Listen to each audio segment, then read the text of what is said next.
የመጽሐፍ ቅዱስ ንባብ ኦሪት ዘኍልቍ ምዕራፍ 13 ወደ ከነዓን የተላኩ ጎብኚዎች። እግዚአብሔር ሙሴን እንዲህ ብሎ ተናገረው፣ ይጓዙበት ዘንድ እኔ ለእስራኤል ልጆች የምሰጣቸው የከነዓን ምድር የሚሰልሉ ሰዎች ላክ። ከአባቶች ቤት ከእያንዳንዱ ነገድ ሁሉ በመካከላቸው አለቃ የሆነ አንድ ሰው ትልካለህ። ሙሴም እንደ እግዚአብሔር ትእዛዝ ከፋራን ምድረ በዳ ላካቸው። እነርሱም ሁሉ የእስራኤል ልጆች አለቆች ነበሩ። ስማቸው ይህ ነው። ከሮቤል ነገድ የዝኮር ልጅ ሰሙኤል፣ ከስምዖን ነገድ የሱር ልጅ ሰፋጥ፣ ከይሁዳ ነገድ የዮፌል ልጅ ካሌብ፣ ከይሳኮር ነገድ የዮሴፍ ልጅ ኢጋል፣ ከኤፍሬም ነገድ የነዋይ ልጅ አውሴ፣ ከብንያም ነገድ የራፍ ልጅ ፈሊጥ፣ ከዛቢሎን ነገድ የሶቤል ልጅ ጎዲኦል፣ ከዮሴፍ ነገድ ከምናሴ ልጆች የሱስ ልጅ ጋድ፣ ከዳን ነገድ የገማልያ ልጅ አሚኤል፣ ከአሴር ነገድ የሚካኤል ልጅ ሳቱር፣ ከናፍታሄል ነገድ የአቤል ልጅ ናቢ፣ ከጋር ነገድ የማኪ ልጅ ጎዲኤል።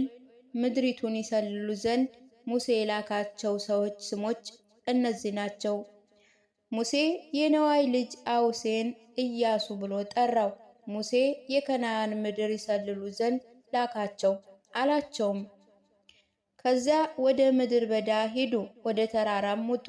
ምድሪቱንም እንዴት እንደሆነች በእርሷ የሚኖሩ ሰዎች ብርቶች ወይም ደካሞች፣ ጥቂት ወይም ብዙዎች እንደሆኑ፣ የሚኖሩበት ምድር መልካም ወይም ክፉ፣ የሚኖሩባቸው ከተሞች ቅጥር ያላቸው ወይም የሌላቸው እንደሆነ፣ ምድሪቱ ለም ወይም ጥፉ፣ ዛፍ ያለባት ወይም የሌለባት እንደሆነች አይታችሁ ከምድሪቱ ፍሬ አምጡ። ወራቱ ወይንም አስቀድሞ ፍሬ የሚያፈራበት ነበረ።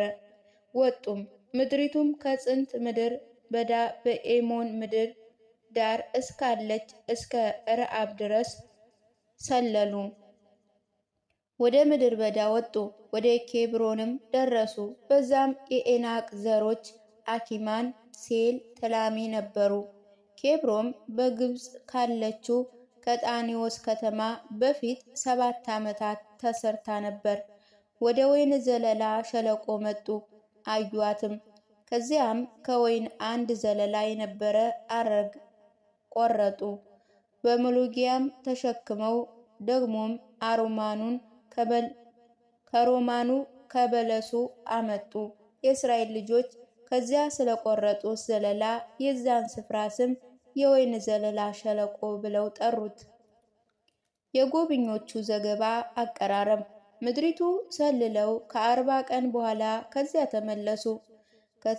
ገስግሰው በቃዲስ ሰፈር ምድር በዳ ወዳሉት ወደ ሙሴና ወደ አሮን ወደ እስራኤል ልጆች ማህበር ሁሉ ደረሱ።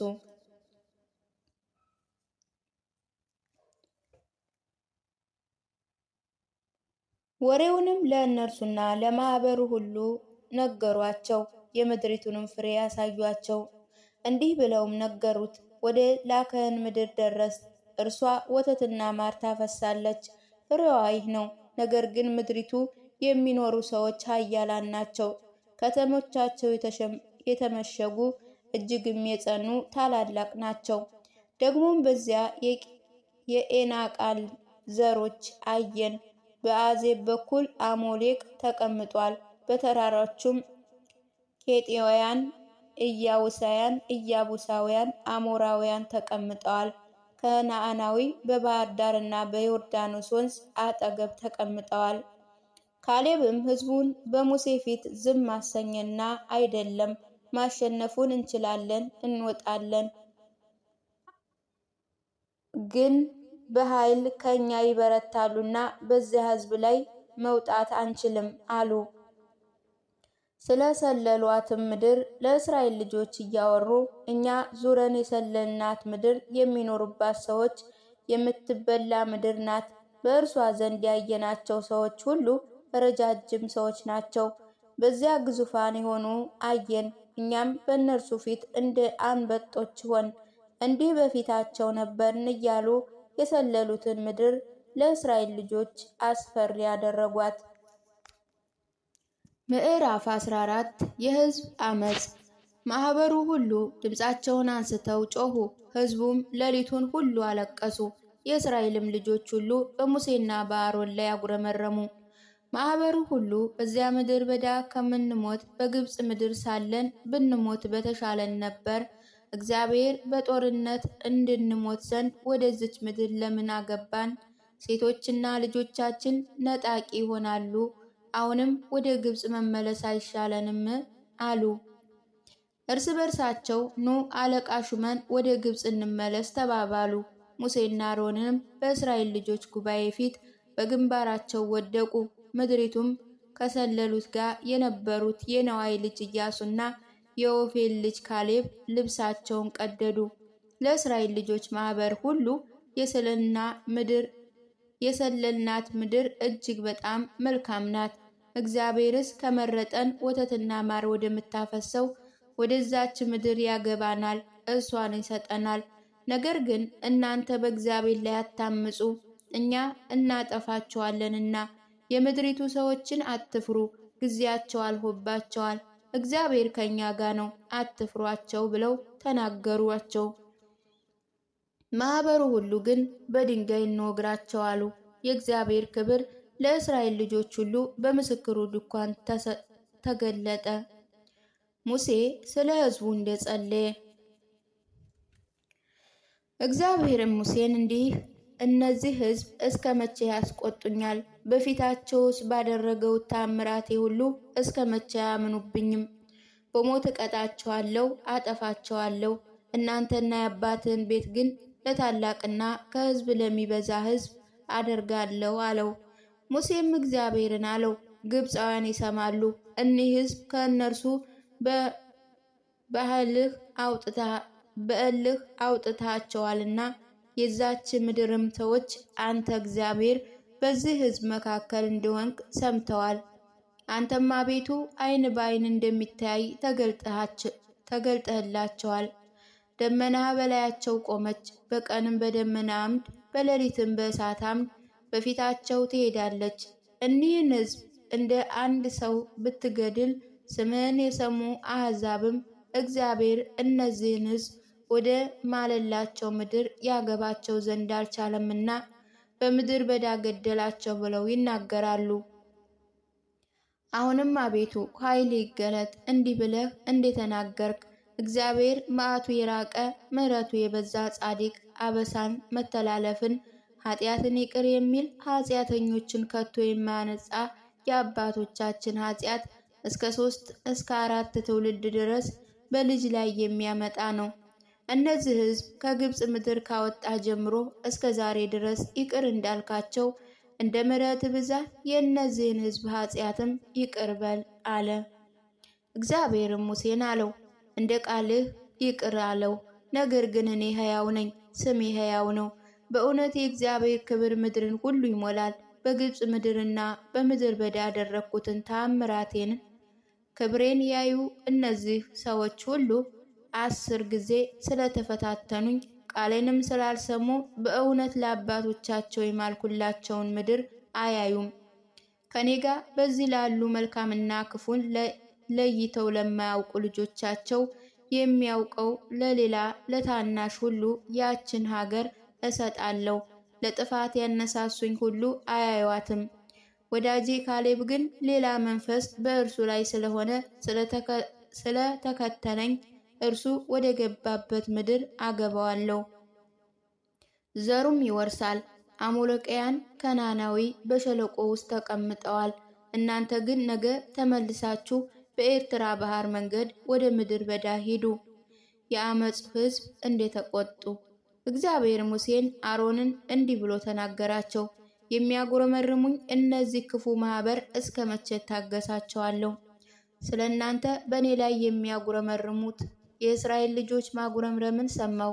እንዲህ በላቸው፣ እኔ ሕያው ነኝና በጆሮ እንደተናገራችሁት እንዲሁ በእውነት አደርግባችኋለሁ ይላል እግዚአብሔር። በድኖቻችሁ በዚህ ምድር በዳ ይወድቃል። የተቆጠራችሁ ሁሉ እንደ ቁጥራችሁ ከ20 ዓመት ጀምሮ ከዚህ በላይ የሆነ ሁሉ እናንተ ያጉረመረማችሁብኝ ከዮፌኒ ልጅ ከካሌብና ከነዋይ ልጅ ከኢያሱ በቀር በእርሱ አስቀምጣችሁ ዘንድ እጄን ዘርግቼ ወደ ማልኩላችሁ ምድር በእውነት እናንተ አትገቡም። ነጣቂ ይሆናሉ ያልኳቸውን ልጆቻችሁን እነርሱን አገባቸዋለሁ። እናንተ የናቃቸዋትን ምድር ይወርሳሉ። የእናንተ ግን በድናችሁ በዚህ ምድር በዳ ይወድቃል። ልጆቻችሁ በምድር በዳ 40 ዓመት ይቅበዘበዛሉ። በድኖቻችሁ በምድር በዳ እስኪጠፉ ድረስ ግልሙትናችሁን ይሸከማሉ። ምድሪቱን እንደሰለቧቸው እንደነዚያ 40 ቀኖች ቁጥር ስለ ኃጢአታችሁ ሁሉ 40ው ቀን 40 ዓመት፣ አንዱ ቀን 1 ዓመት ይሆንባችኋል። እንግዲህ የቁጣዬን መቅሰፍት ታውቃላችሁ። እኔ እግዚአብሔር በእኔ ላይ በተሰበሰበ በዚህ ክፉ ማህበር ሁሉ ላይ እንዲህ አደርጋለሁ ብዬ ተናግሬያለሁ። በዛ ምድር በዳ ያልቃሉ፣ በዛ ይሞታሉ። ምድሪቱንም ሊሰልሉ ሙሴ ልኳቸው የተመለሱ ሰዎችም ስለ እርሷ በማህበሩ ሁሉ ፊት አጉረመረሙ። ስለዛች ምድር ክፋት ነገር ተናገሩ። ስለዛች ምድር ክፉ የተናገሩም እነዚያ ሰዎች በእግዚአብሔር ፊት በመቅሰፍት ሞቱ።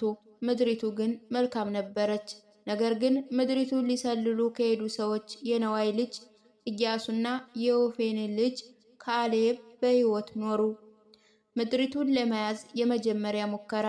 ሙሴ ይህን ነገር ለእስራኤል ልጆች ሁሉ ነገረ። ሕዝቡም እጅግ አዘኑ። በነጋው ማልደው ተነሱ፣ ወደ ተራራው ራስ ወጡ። እነሆ እኛ ከዚህ አለን፣ በድለናል፣ እግዚአብሔር ወዳለው ስፍራ እንወጣለን አሉ። ሙሴ አለ፣ የእግዚአብሔርን ትእዛዝ ለምን ተላለፋችሁ? ይህ ለእናንተ መልካም አይደለም። እግዚአብሔር ከእናንተ ጋር አይደለምና በጠላቶቻችሁ ፊት እንዳትወድቁ አትውጡ። አሞሌቃውያን ከነዓናዊ በፊታችሁ ናቸውና በሰይፍ ትወድቃላችሁ። እግዚአብሔርንም ከመካከል መልሳችኋልና ከመከተል ተመልሳችኋልና እግዚአብሔርም ከእናንተ ጋር አይሆንም። እርሱ ግን ተደፋፍሮ ወደ ተራራው ራስ ወጡ። ነገር ግን የእግዚአብሔር ቃል ኪዳን ታቦት ሙሴ ከሰፈሩ አልተንቀሳቀሱም። በዚያ ተራራ ላይ የተቀመጡ አሞሌቃውያን ከነዓናዊ ወረዱ፣ መቷቸው፣ እስከ ኤርማ ድረስም አሳደዷቸው።